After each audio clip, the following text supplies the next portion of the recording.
Let's talk about Tower of Babel, a dark fantasy roguelite that quietly blends the DNA of vampire survivors with the loot hunger of Diablo.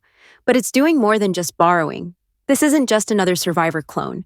It's a deliberate, ambitious climb through chaos where build crafting, mystery, and style merge into something that feels genuinely personal and, at times, beautifully punishing.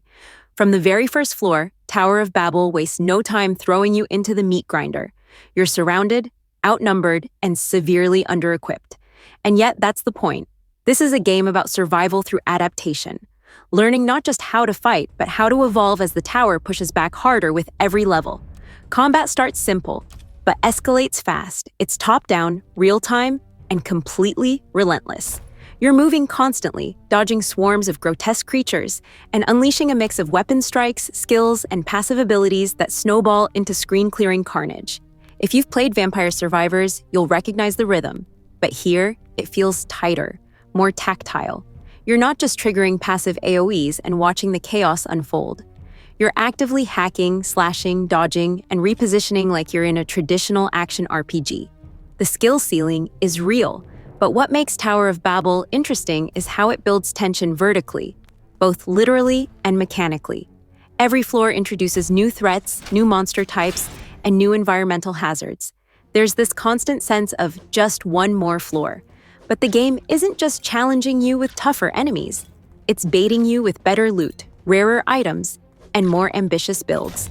And the loot system really pulls from the Diablo playbook. Gear drops frequently, and with it comes the dopamine loop, comparing stats, testing new builds, finding synergistic effects you didn't even know existed.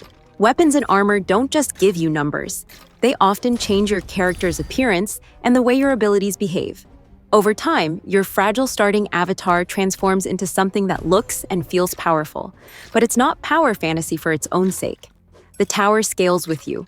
Everything you gain is immediately tested. That's where the RPG side kicks in.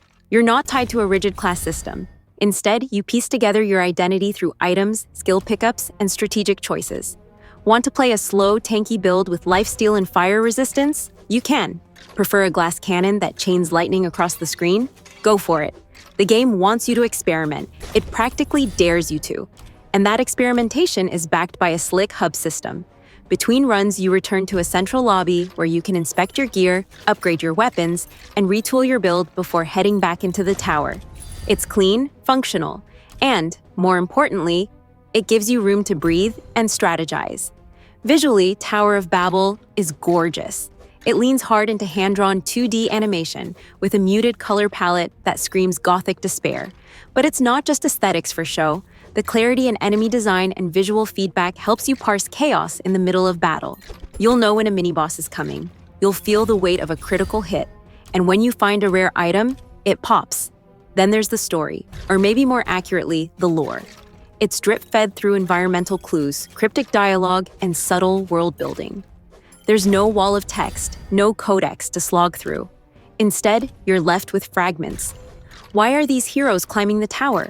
What exactly awaits at the top? And is it really worth the cost? It taps into that classic Dark Souls energy, where meaning is present but hidden just enough to make you curious without ever slowing you down. You're not just grinding floors, you're chasing something. Power, answers, salvation, maybe all three. That mystery drives the experience. It makes the climb feel meaningful, even when you're dying floor after floor. Because the truth is, Tower of Babel isn't really about reaching the top. It's about who you become on the way up. It's a test of endurance, strategy, and creativity. And with every death, every new build, and every successful run, you learn something. About the game and about how you play it. This isn't the flashiest roguelite out there, and it's not trying to be.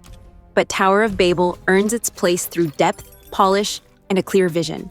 If you're into loot-driven progression, high replayability, and combat that rewards both planning and execution, this one should be on your radar.